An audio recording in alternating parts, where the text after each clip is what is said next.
Okay guys, continuing our conversation about mechanisms, specifically substitution, let's talk about the SN1 mechanism today. As far as the end results go, the SN1 is very similar to SN2. They just differ in the steps leading up to your final product. Now remember, the most simple explanation of substitution is some nucleophile coming in, attacking the alpha carbon, which contains our leaving group, and that's usually going to be a halogen, and replacing that leaving group.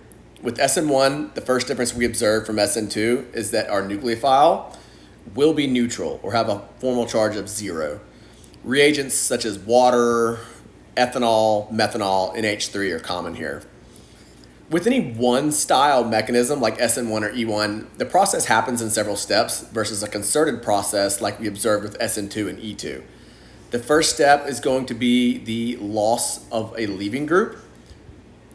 This will generate a carbocation in its place. Be careful of any kind of rearrangements that can take place, which will result in a more stable carbocation. Good rule of thumb is if it can occur, it will occur.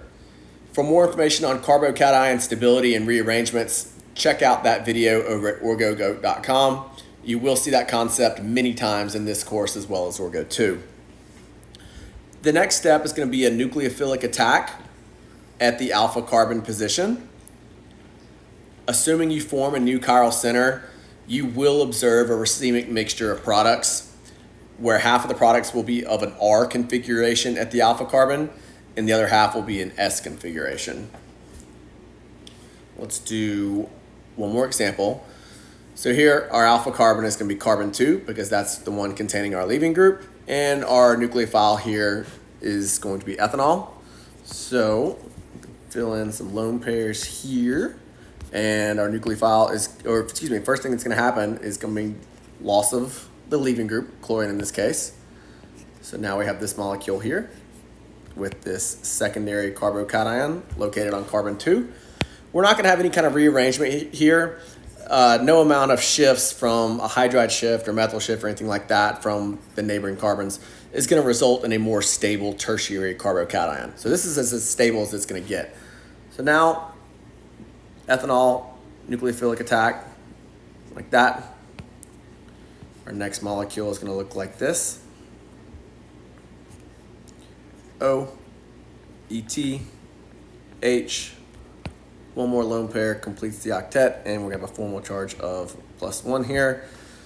We're not going to leave anything with a charge on it. So the chlorine that we kicked off in the first step, it's going to come in and act as a base here. And it is going to deprotonate ethanol,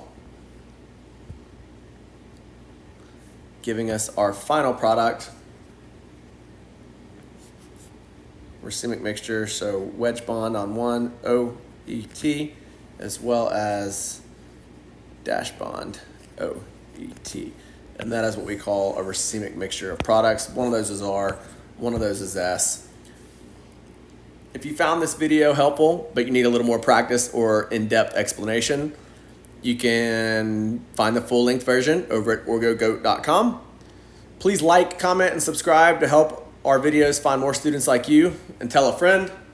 And if you're interested in private tutoring, or if you want a concept explained that you don't see on our YouTube page, shoot me an email at orgogoat@yahoo.com.